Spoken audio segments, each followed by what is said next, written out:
Hey, Calvary Chapel Parkland family, it's Pastor Steve here. Missing being with you guys, but trying to make the most out of this season, out of this time that we're all in.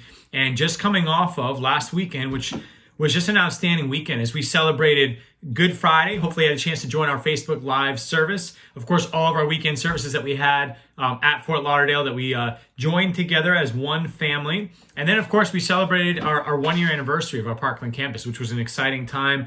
We got a YouTube page set up where you can actually see our first launch service that is posted there now, as well as some other videos that we'll continue to add to that site, as well as our Facebook page. I want to get with everyone today as we get ready for services today. We want to first off invite you to our services, obviously Saturday at 6 p.m., Sundays at 9 a.m., 11 a.m., and 1 p.m. We'd love to see you there joining online. This week, we're continuing our Miracles series through the miracle of healing. And we heard a great, powerful message from Pastor Chris Basilici from our Plantation campus. So shout out to Plantation out there. But then we also have a couple opportunities coming up this week.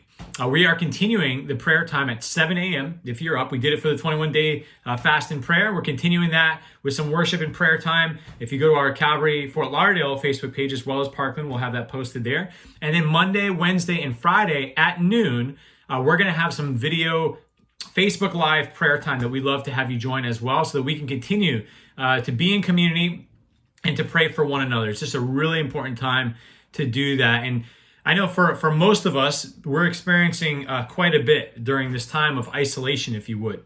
And I am praying and hoping that you are part of a community group, maybe meeting through an online platform that exists today. I know I've been on quite a few myself, and we have a lot going on for Parkland, whether it's men, women, married couples, youth, you name it, we got it. And we'd love to have you continue to be in community with all of us. And I was going through this season. I was a verse that came to mind, or really an area of scripture in the book of Numbers in the Old Testament. And so this is when Israel was freed from the land of Egypt, from slavery in Egypt, and they're now in this kind of wilderness season. And for many of us, maybe it feels like a wilderness season that we're in. But in Numbers chapter 14, verse 2 says, all the children of Israel complained against Moses and Aaron, the one that God used to lead them out of this land. And the whole congregation said to them, if only we had died in the land of Egypt, or if only we had died in this wilderness. Why has the Lord brought us to this land to fall by the sword, and our wives and children should become victims? Would it not be better for us to return to Egypt? And when we see an area of scripture like this, it reminds us of some of us, when we've been saved, we think back to our old fleshly life, and we think, well, maybe that was better then. And in hindsight, we sometimes see it in a different way than it actually is. You may have heard the phrase, the grass is not always greener on the other side. And so if the grass is not always greener on the other side, then we shouldn't be looking back to our past life, or even, hey, the way things were before this particular pandemic started. Not to say that this pandemic season is not a great one, a lot of pain and suffering and unfortunate that's going through it. But God is still on the move. When church doors closed, many more opened inside living rooms. When we didn't have an opportunity to communicate or get together in person, well, there were phone calls, there were Zoom meetings, there were personal connections that still do exist. And so the church has been redeployed to be the church. We're praying that you are a part of that, and we want to continue to be there for you. But if you look a little further in chapter 14 of the book of Numbers, verse 6 says, Joshua, the son of Nun, and Caleb, the son of Jephunneh, they're the ones who spied out this land. So they actually saw what happens after the pandemic, maybe.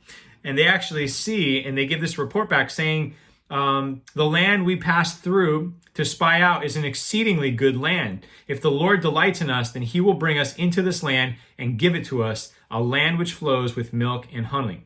Only do not rebel against the Lord, nor fear the people of the land, for they are our bread. Their protection has departed from them, and the Lord is with us. Do not fear them. And so we have an opportunity to really capitalize and make the most of the time that we have while we're in this pandemic season. And whether it's with neighbors, whether it's with family, I know many of us, whether you're homeschooling, whether you're in your home with your kids, or maybe you're by yourself and you just think, hey, I'm tired of kind of just being by myself. There are opportunities to still be in community together.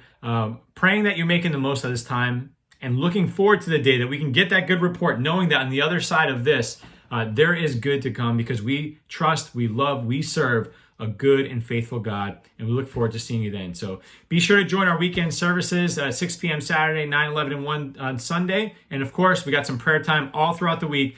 Join our Facebook page, like it, and we continue to pray for you and hope to be together soon. God bless you guys. Have a great week.